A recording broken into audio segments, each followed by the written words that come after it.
Welcome back. Our next guest has been on our show several times, but not recently and not since what happened in October in Israel and the horrific results of worldwide anti-Semitism, hate, racism, and I really would like his perspective as he has been a very outspoken American Muslim for many years. Dr. Zuhdi Jasser is with us. He is from Arizona. He is a physician, and he really has been one of the leading voices, if not the leading voice, speaking out from within the dangers of radical Islamicism that was being allowed to take root and flourish to the destruction of America. And this is a common sense issue. This isn't a political side issue. It's happening on both ends, all angles. And that democracy and American ideals are at stake. And as a result of his words and activism, he has been the target of many death threats, and he has become ostracized by much of his community. Thank you so much for joining us today. It's great to be with you, Cindy. Thanks for having me. So tell us, since October 7th, has your life changed because you are an outspoken American Muslim? Well, listen, I have been talking about anti-Semitism from the rooftops since after 9/11, even before 9/11. And as the Jewish community knows very well, as horrific and barbaric as October 7 was, they have been constantly in the eye of the storm and at the head of the spear. And, we saw the anti-Semitism that was the scab unroofed after October 7. But the bottom line is that anti-Semitism didn't happen overnight. It's been part of the culture, part of the wokeism, part of the infiltration of foreign ideas from Qatar, China, and Islamist, Middle Eastern Arabist mindsets, if you will, for generations of sort of the petro-Islamic ideology. And I think October 7 reminded us that here you have our greatest ally in the world, Israel, which, many Muslims who live there, 1 million Muslims live in Israel, and I've been to Israel twice and both wonderful trips. And I can tell you, every Muslim I talked to there said they wouldn't want to live in any of the other countries in the Middle East.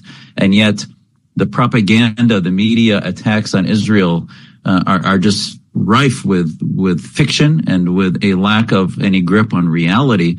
And I can tell you the reason I focused on the work I did is that terrorism and propaganda are a tool.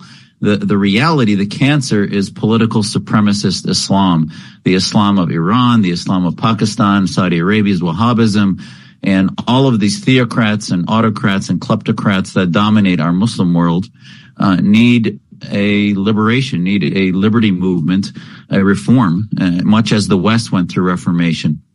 So ultimately, I've decided that I wanted to run for Congress because I see a lot of the agenda set in Washington is being set by the militant progressivists who recently even had the temerity to couldn't vote against prohibiting Hamas sympathizers from coming into the United States. And that's that's where we are as Americans. And I think Americans need to see other role models like myself and other American Muslims that are American first and everything else second, and that believe in the social contract of America and are here because we want to be personally pious with our faith and to God, but not be part of a global Islamic movement. You said it very well. And a lot of the issues that brought this to a really ahead at October 7th was our border crisis. And this didn't start with Biden, this didn't start with Trump, but it has escalated to a point. This is, as what I have seen in the education system, 20 and 30 years of development, which is why I see so many young people ill-informed about fact and barely passing standardized tests in math and reading and English because they don't have a command of our language or our democratic values. Tell us a little bit about where you're running. You are in Arizona. It is a state both parties are looking at very seriously. And tell us your 8-point plan for border security. Yeah, I'm running in Maricopa County in CD 4, Congressional District 4, currently held by the empty suit, sort of missing in action, Greg Stanton, who's a Democrat, has voted 100% of the time with the Biden administration. Our entire district includes Tempe, most of Mesa, a little bit of Chandler, and a little bit of Ahwatukee, Phoenix. And, ultimately, this is a very diverse district, a district that's only 200 plus miles from the border, a district that has been impacted just as every Arizona citizen has by the crime coming from across the border, the drug infiltration, the gangs, the terrorism, and other horrific changes that have happened to our state as a result of the economic and social and cultural and criminal burden that's happened as a result of a hemorrhaging border. And as a doctor, I can tell you that you don't stop hemorrhaging by simply covering a part of the hemorrhaging artery. You either cover the whole thing or you don't. And, we can't be fooled into thinking that, a little fix is enough, because as long as there's hemorrhaging and thousands rushing in, you're going to continue to see that progress. And I put forth an 8-point plan that's pretty straightforward. And, before I get there, I want to say what brings me to run for Congress. I was in the Navy 11 years. I've been a physician leader in healthcare here in Arizona. I'm in primary care for 26 years. And also during the pandemic, I saw my profession weaponized by the government and shutting down businesses, forcing vaccines, forcing a lot of things that I thought we gave patients choices to enact or not. Third, I've been very active, as you mentioned, and we're talking about post 9/11 in counter-Islamism and national security, counterterrorism, and trying to point our country in the right direction as far as calling out radical Islam and helping work within Muslim communities and interfaith communities. I was on the U.S. Commission on International Religious Freedom, appointed by Senator McConnell via Senator Kyle here in Arizona back in 2012 for 4 years. So the border basically highlights a lot of this. If you look at the Arab Awakening, there were millions of Syrians and others that went into Europe. They said somewhere between 15 and 20% of those had sympathy for ISIS, while many of my family in Syria were targeted and were victims of chemical weapon attacks, and others by the Assad regime and also by ISIS attacks of terror. The reality is they also were afraid of ISIS. They also were afraid of many that would exploit the communities around them. As you saw with emigration into Europe, there were terror attacks that occurred in the past 10 to 15 years, all in the name of countries that were blind to what was coming in. And we know now, after October 7, Hamas is thankfully losing the war miserably, a war that they declared on Israel, a war that the world somehow thinks that Israel is supposed to do with one hand tied behind their back, when America, we decided we wanted to fight Al-Qaeda where they were rather than wait till they got here. And nobody really took us to task for it because they couldn't.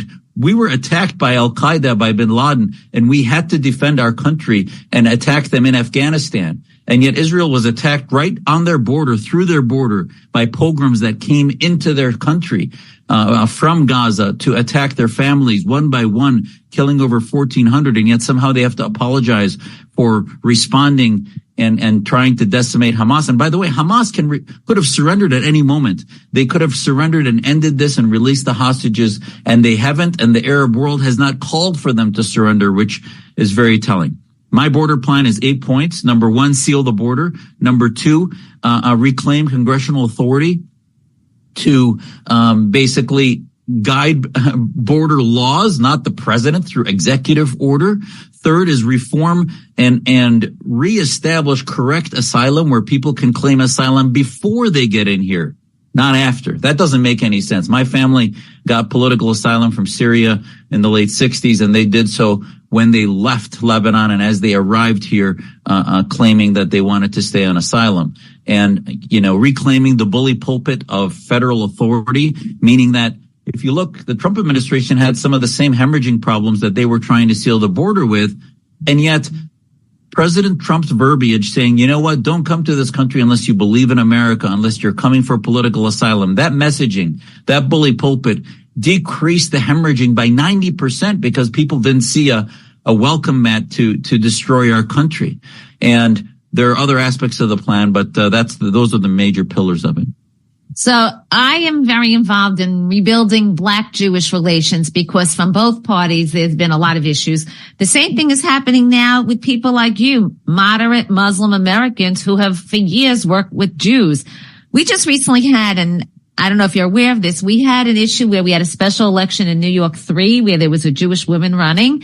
And the Muslims in her community from both parties either stayed home, we found out, or they just said they weren't voting for a Jew. And how do you address that if we want to fix America and fix the definition of a strong relationship between those Muslim Americans like yourself and American Jews like myself who are really started grassroots for our passion and are building up voices of grassroots activism? What do you tell people about something like that?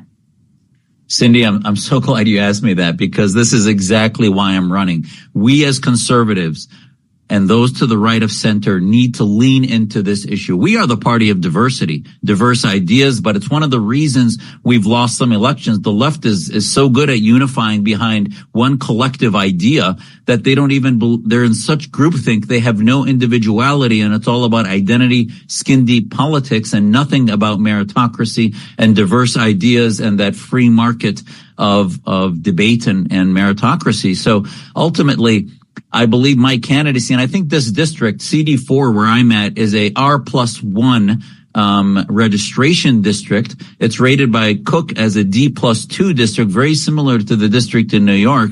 But I will tell you that part of what we need to change, and I think I'm uniquely suited to do, is to openly embrace some of the diverse issues in debate as not only me as an Arab American, Syrian American, but as a Muslim American and many different hyphenations. The bottom line, I'm an American first.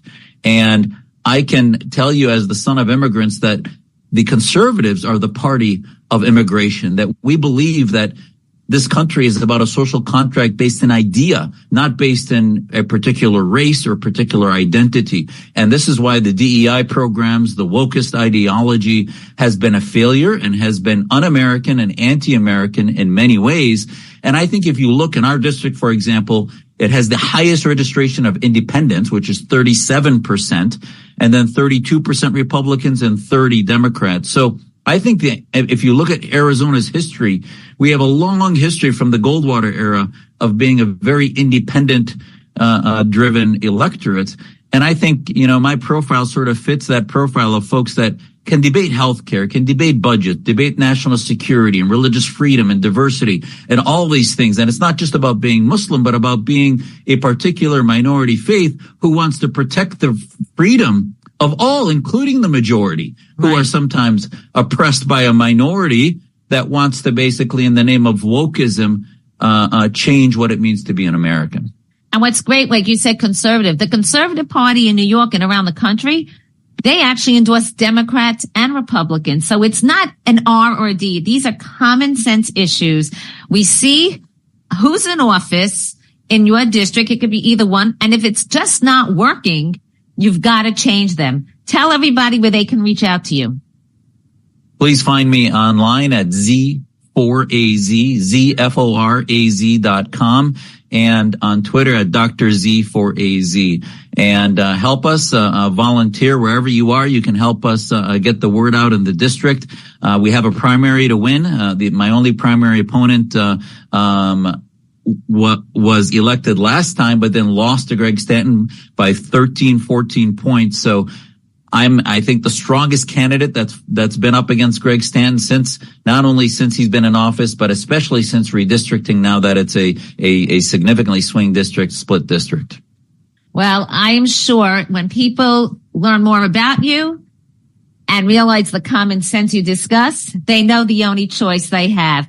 Please don't be such a stranger. Come back anytime. Love the discussion. It's very important to have these discussions, especially with what's going on in the world. And if we want to save America, we've got to start having these common sense discussions, not just with people who are going to agree with us, but with those that need to compromise and discuss common sense values. Dr. Zuhdi Jasser, thank you so much for joining Cindy and Friends. Thank you, Cindy. Appreciate it. God bless.